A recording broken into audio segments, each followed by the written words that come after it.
Oke, selamat pagi Bapak-bapak sekalian. Terima kasih sudah join bersama-sama di dalam pelatihan Sekolah Penggerak di pagi ini. Dan sebelum kita memulaikan seluruh kegiatan aktivitas kita akan memulaikan pelatihan kita di pagi ini melalui doa. Dan izinkan saya untuk berdoa dengan agama kepercayaan saya, Kristen, ya, agama Kristen, dan Bapak Ibu silakan bisa doa menurut agama kepercayaan masing-masing untuk kelancaran pelatihan kita hari ini. Mari kita satu dalam doa. Bapa kami dalam kerajaan surga, kami mengucap syukur buat anugerah-Mu dan terima kasih buat kesempatan saat ini kami akan memulaikan pelatihan kami tentang kurikulum sekolah penggerak. Kiranya Tuhan memberkati segala sesuatunya, perangkat yang kami gunakan, jaringan yang kami gunakan, semuanya bisa berlangsung dengan baik. Biarlah setiap materi yang kami dapatkan di hari ini itu bisa berguna untuk pembelajaran kami ke depannya. Mengucap syukur kepadamu, di dalam nama Tuhan Yesus kami berdoa. Haleluya. Amin. Oke, Bapak Ibu, ada istilah yang mengatakan tak kenal maka tak sayang. Ya, perkenalkan, saya fasilitator di hari ini. Ya, nama lengkap David Hartanto Kamagi, sarjana komputer dan GR ya. Dan mungkin bisa perkenalan, mungkin di layar saya sini ada Pak Wiwi, ya, ada Pak Asman dan Pak Imran. Mungkin bisa dimulai dari Pak Asman dulu ya. Silakan Pak.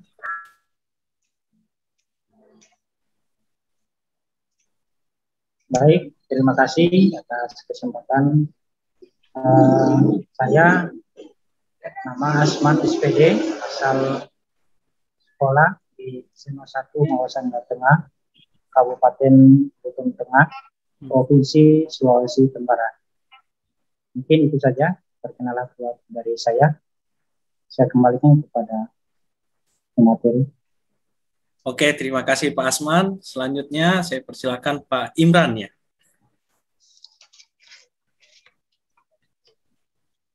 Baik, terima kasih. Selamat pagi semuanya. Assalamualaikum warahmatullahi wabarakatuh.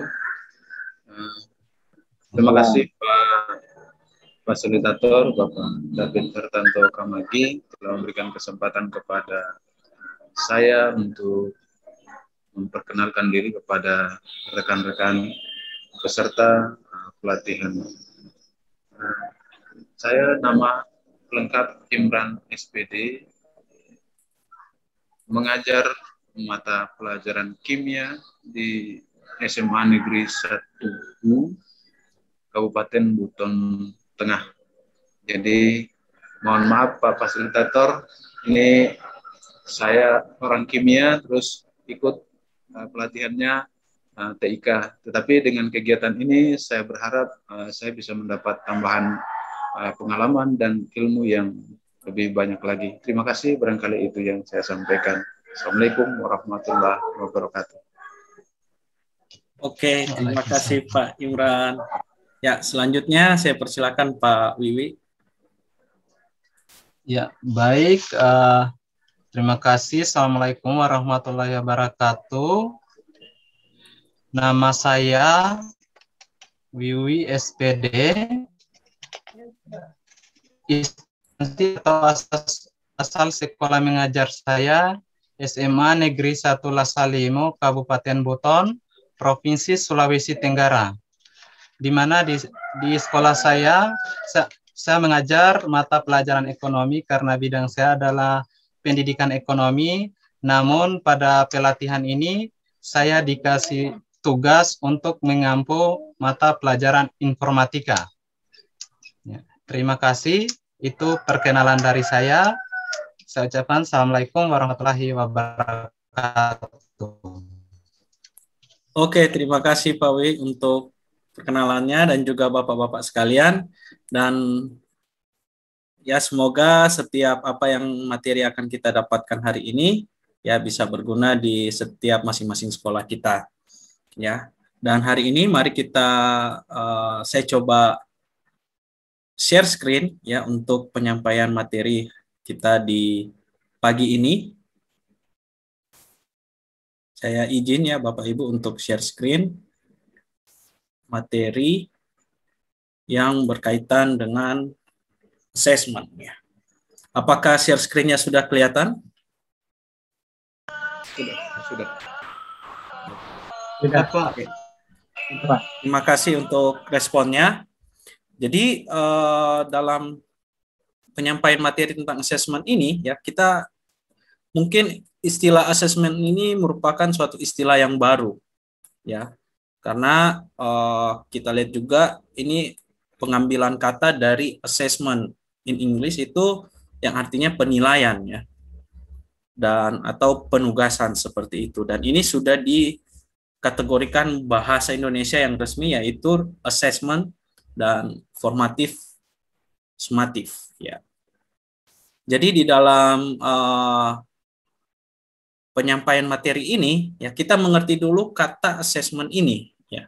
Nah, assessment ini merupakan suatu, kalau berdasarkan Kamus Besar Bahasa Indonesia, dia berartikan kegiatan mengumpulkan, menganalisis, dan menginterpretasi data atau informasi tentang peserta didik dan lingkungannya untuk memperoleh gambaran tentang kondisi individu dan lingkungannya sebagai bahan untuk memahami individu dan pengembangan program layanan bimbingan dan konselingnya. Ini lumayan panjang ya.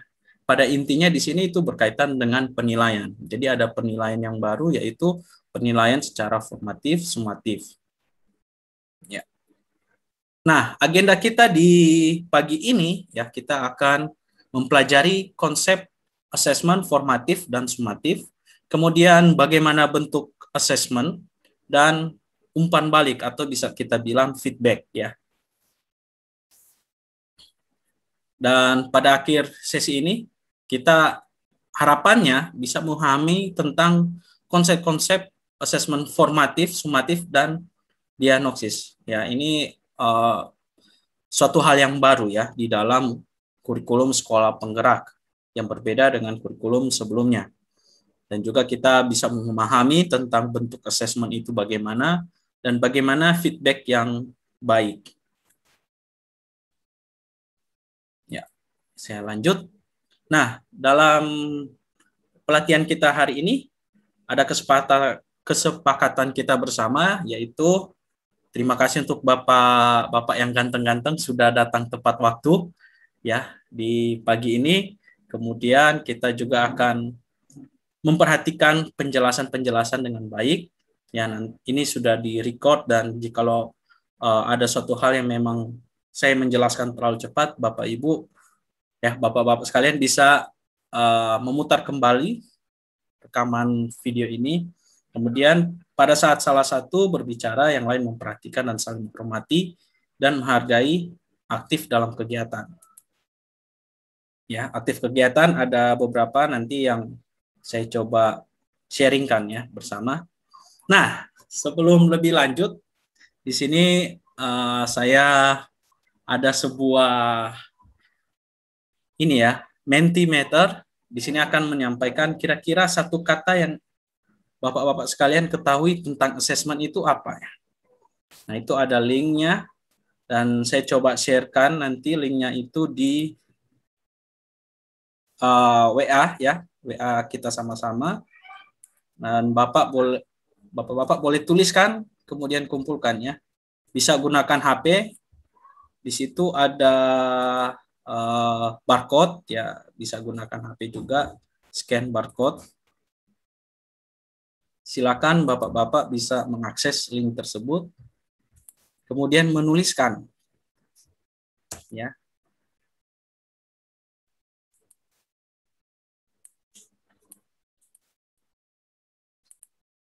Enggak di chat sini. Silakan Bapak-bapak bisa membuka link yang saya sudah bagikan. Kalau ada kendala bisa langsung ditanyakan.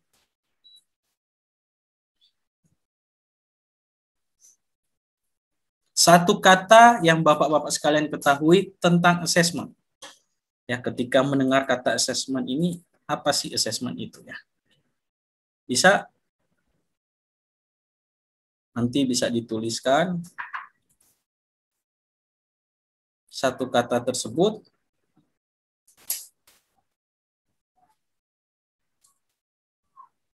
Dan saya coba share screen juga ya. Hasil yang dituliskannya. Oke, penilaian di sini sudah ada yang menuliskan bahwa assessment itu adalah sebuah penilaian.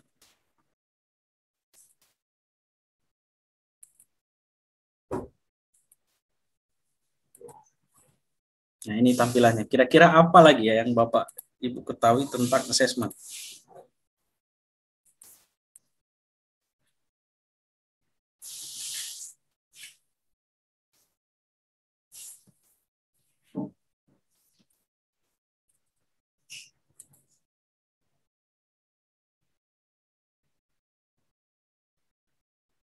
Nah, sini sudah ada lagi yang menuliskan bahwa assessment itu adalah tugas ya. Oke. Kumpulan-kumpulan pertanyaan.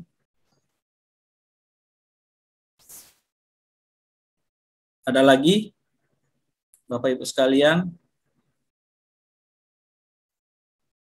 Ya, terima kasih. Jadi tadi sudah ada beberapa yang menuliskan bahwa assessment itu adalah sebuah penilaian, sebuah tugas, bahkan ada kumpulan pertanyaan-pertanyaan ya.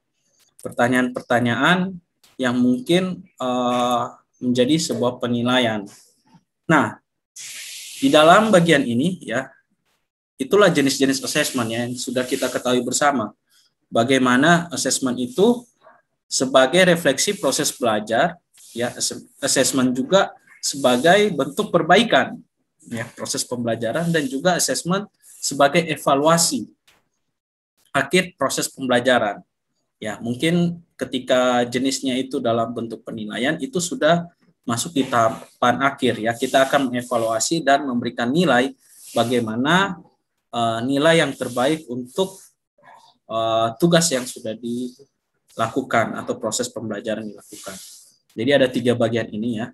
Dan kita bisa lihat ini sebuah tahapan bagaimana asesmen formatif mengarah kepada asesmen sumatif. Jadi asesmen sumatif itu sebenarnya adalah kumpulan asesmen formatif yang dilaksanakan selama proses pembelajaran. Nah, di sini kita akan mempelajari bersama bagaimana konsep asesmen formatif. Ya. Jadi yang pertama itu bahwa asesmen formatif merupakan evaluasi proses pemahaman. Jadi di sini ada C1 di sini ya. Ada kata kuncinya itu pemahaman murid, kemudian kebutuhan pembelajaran, dan kemajuan akademis selama pembelajaran. Jadi di dalam asesmen formatif ini kita akan melihat kemampuan C1 dari peserta didik yang ada. Dan sebelum kita masuk kepada penilaian akhir, kita harus mengetahui kebutuhan pembelajaran dari murid itu apa. Ya. Jadi makanya asesmen itu bisa berupa pertanyaan-pertanyaan ya. Apakah yang kesulitan yang kamu hadapi ataupun apa yang kamu ketahui, ya kita bisa mengetahui, oh ternyata anak ini di fase sebelumnya itu masih kurang. Maka kita bisa merencanakan asesmen formatif untuk melihat kebutuhan peserta ini. Dan selain itu, asesmen formatif ini akan memantau pembelajaran murid dan memberikan feedback yang berkala dan berkelanjutan. Ya, berkala dan berkelanjutan ini berarti berkesinambungan. Makanya tadi di awal saya sudah bilang bahwa asesmen formatif itu asesmen sumatif adalah kumpulan beberapa asesmen formatif. Jadi formatif ini bisa dilakukan berkali-kali ya untuk melihat bagaimana pemahaman peserta didik dan kebutuhannya. Nah, bagi murid, asesmen formatif ini berfungsi untuk bagi peserta didik sendiri ya, untuk melihat kekuatan dan aspek yang perlu dikembangkan. Sedangkan bagi guru dan sekolah, ini formatif ini berfungsi untuk memberikan informasi mengenai tantangan apa saja yang akan dihadapi peserta didik selama proses pembelajaran. Jadi, asesmen formatif ini dapat diberikan oleh guru, teman, atau diri sendiri. Nah, bagaimana dalam bentuk temannya? Teman ini bisa dalam bentuk ketika teman-temannya menyampaikan kritik dan saran mengenai hasil karya. Nah, itu kita guru berperan sebagai fasilitator. Ya, coba misalnya saya kasih contoh, coba si A membuat poster, ya, poster A, gitu ya. Nah, posternya ini akan dibagikan ke teman-temannya. Nah, nanti teman-temannya akan secara tidak langsung menyampaikan, coba ganti warna ini dengan warna merah, ganti warna hijau. Nah, sebenarnya itu sudah bentuk assessment, sebuah bentuk penilaian dari teman B kepada teman A.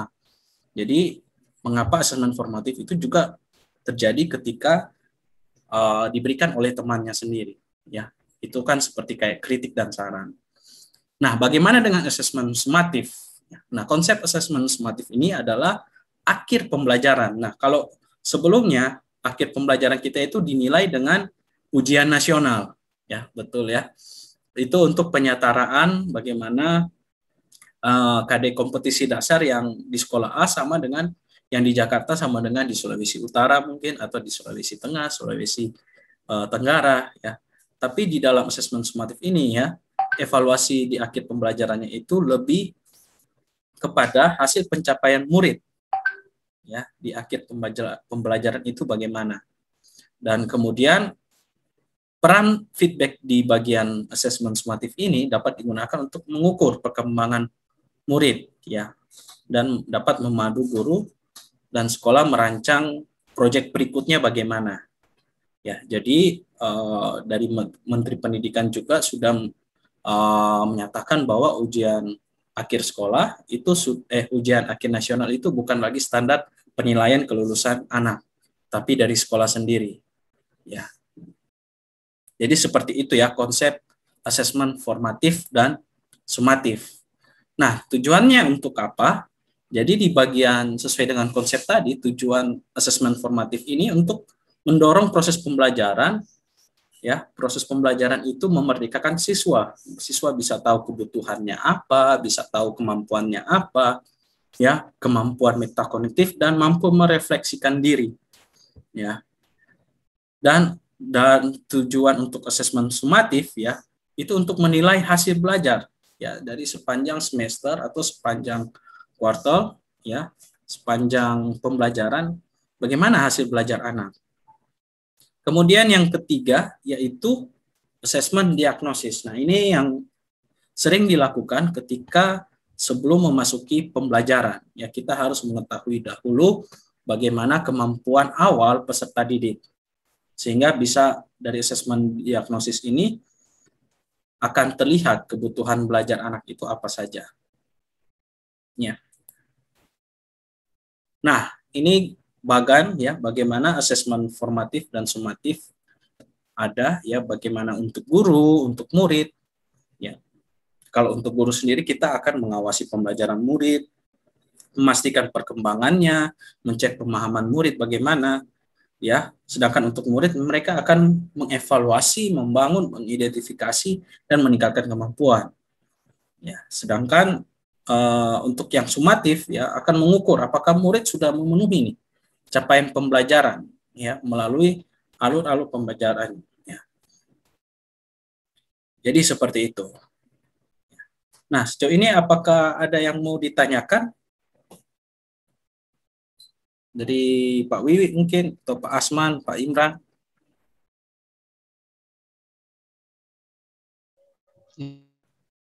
Ya. Siapa? Ya, silakan Pak Wiwi. Mengenai tentang asesmen formatif ini, Pak, apakah setiap kali pertemuan itu kita melakukan asesmen formatif baik di awal pembelajaran, di inti atau di penutup, Pak, untuk asesmen formatif ini dilakukan di pendahuluan atau inti atau penutup, Pak? Ya, Wah. Terima kasih itu, Pak. Terima kasih Pak Wiwi. Pertanyaan yang sangat baik ya dari Pak Wiwi ya. Bagaimana asesmen formatif ini, apakah di awal, di tengah-tengah, di inti, ya, inti pembelajaran, atau di akhir, ya. Jadi untuk yang di awal itu, ya, kita bisa gunakan asesmen diagnosis. Ini untuk melihat kebutuhan.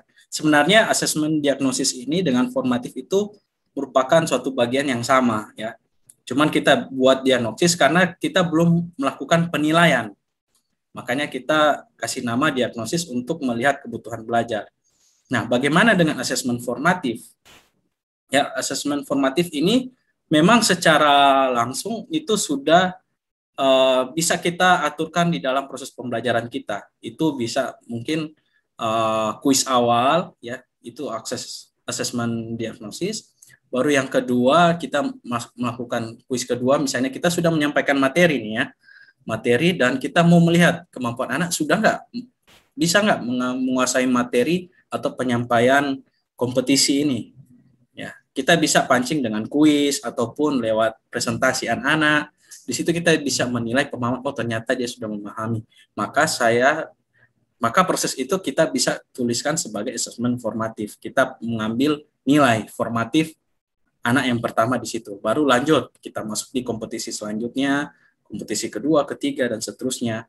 Nah, yang di bagian akhir itu adalah asesmen sumatif. Bagaimana serangkaian alur tujuan pembelajaran ini disatukan di satu proyek. Misalnya mereka membuat sebuah video presentasi, ya, video presentasi atau video podcast, ya, bisa juga seperti itu.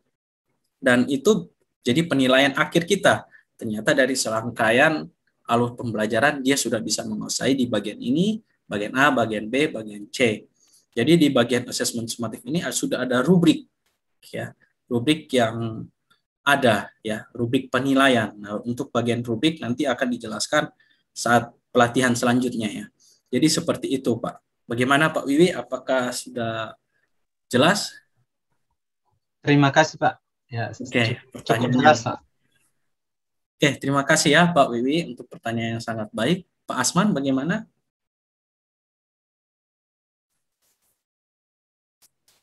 Tidak ada.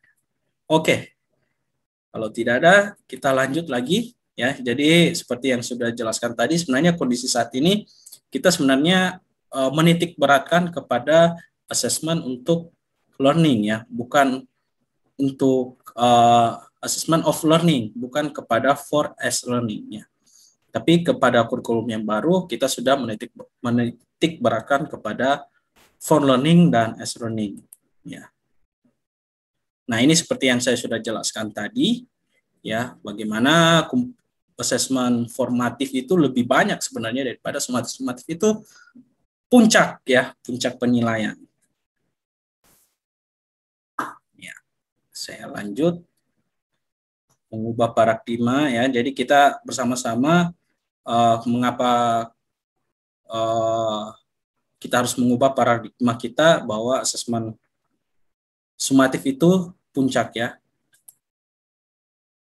Dan selanjutnya bentuk assessment formatif ya, ini seperti sebenarnya banyak ya, banyak lagi, bukan hanya sekedar 5 ini ya, banyak bentuk-bentuk assessment formatif dan yang tidak tertulis lainnya, tergantung dari Bapak Ibu sekalian ya, karena sifatnya menyesuaikan dengan kebutuhan ya. Mungkin di pelajaran IPS lebih banyak kepada sosial, maka kita gunakan drama, atau biologi, di pelajaran biologi atau kimia kita lebih banyak presentasi ya. Menyesuaikan saja, ada kelima bentuk ini. Ya, ini mengingat waktu saya cepat saja, ini saya skip, sebenarnya itu ada bagian lagi. Nah, selanjutnya kita akan mempelajari tentang feedback ya, atau umpan balik. Nah, umpan balik ini sebenarnya merupakan suatu hal yang sering terjadi ya.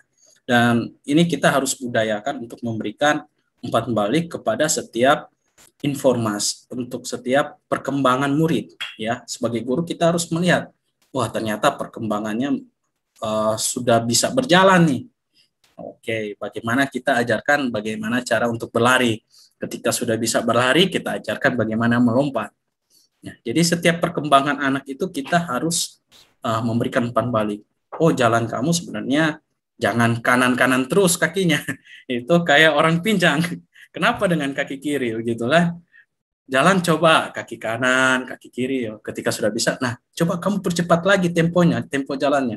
Maka itu bisa disebut berlari. Dan kita berikan umpan balik lagi. Nah, sekarang kamu coba ketika kedua kaki kamu terangkat ke atas, ya itu namakan loncatnya. Mungkin seperti itu ya perkembangan murid. Setiap perkembangannya itu kita harus belajar untuk memberikan feedback. Nah, sehingga bagi murid sendiri itu bisa mengetahui, oh ternyata saya lebih di bagian ini, saya lebihnya tuh di bagian lari, saya kurang di bagian jalan karena saya orangnya nggak sabar gitu ya. Saya lebihnya di bagian lompat, ya, tapi di lari saya kurang. Nah, berarti mungkin kekuatan ototnya, nah, seperti itulah ya. Jadi lewat setiap feedback yang kita berikan itu akan menunjukkan kelebihan dan kekurangan anak. Ya, ini ada 10 prinsip ya bagaimana feedback itu kita harus selektif, mudah dimengerti. Yang mudah dimengerti ya pakai bahasa yang dipahami oleh anak-anak. Gak usah pakai bahasa-bahasa filosofi. Ya, berdasarkan ya filosofi Pancasila kamu seharusnya begini-begini. Wah, anak-anak langsung bingung gitu ya. Kita pakai bahasa yang sederhana, mudah dimengerti. Kemudian memberikan masukan yang ke depan, bukan yang ke belakang ya. Kasih gambaran kepada anak. Kalau kamu bisa di bagian editing video ini, ke depannya kamu akan menjadi seorang YouTubers atau bagaimana. Kasih bayangan ke anak-anak ke depannya itu jadi apa ya, seperti itu. Kemudian seimbang ya, lewat pujian yang kita berikan ya kita juga bisa masukkan perbaikan ya. Kemudian kontekstual, tepat waktu ya, lebih dari penilaian, spesifik ya. Seperti itu ya. Ini prinsip yang diberikan oleh Nicole ya. David Nicole ya. Nah, selanjutnya umpan balik yang efektif itu bagaimana? Ya pasti ada feed up, feedback dan feed forward ya. Mengklarifikasi tujuan dengan murid, kemudian menanggapi pekerjaan, kemajuan mereka, kemudian saran ya bagi murid untuk dipakai di masa depan. Nah, bagaimana cara membuat feedback yang efektif? Ya, feedback yang efektif ya pasti kita harus mengetahui komponen penting apa yang perlu disampaikan. Kemudian, nah dokumen harus disiapkan oleh guru ya untuk menjadi acuan penulisan umpan balik. Kemudian ada format ya, seberapa sering kita harus berikan umpan balik kepada anak ya. Pokoknya setiap hasil pencapaian anak kita memberikan feedback. Ya, bisa juga lewat teman ya. Teman terkadang membuat anak lebih dipercaya. Nah, ini ada beberapa ladder of feedback yang ada ya, jenjang kita bisa pakai untuk mengklarifikasi, menilai ya, memberikan perhatian, memberikan saran dan juga apresiasi. Ya, jadi sekian untuk pembelajaran kita hari ini mengingat waktu ya. Jadi jika ada pertanyaan ataupun hal yang mau disampaikan bisa menggunakan fitur LMS ini ya supaya kita bisa sama-sama semakin belajar. Ya, jadi di dalam kesimpulannya bahwa asesmen formatif dan sumatif ini merupakan suatu hal yang baru yang akan kita sama-sama belajar ya, mempelajari bagaimana penugasan melihat progres anak-anak itu. Penilaiannya itu bukan cuma lihat di akhir saja, tapi kita bisa melihat di part-part formatif-formatif yang mereka selesaikan. Dan di dalam setiap part formatif itu kita peran guru itu memberikan feedback ya, umpan balik untuk setiap pencapaian anak. Oke, sekian dan terima kasih untuk kesempatan dan waktunya. Ya, saya bisa membagikan bagaimana asesmen formatif, sumatif, dan juga diagnosis yang sangat berperan penting di dalam kurikulum sekolah penggerak ini. Ya, jikalau ada kata atau ada kekurangan selama proses pelatihan ini, saya mohon maaf ya, dan semoga kita ke depannya bisa sama-sama saling bekerja sama, bisa saling membantu satu dengan yang lain ya, mencapai kurikulum sekolah penggerak dengan baik.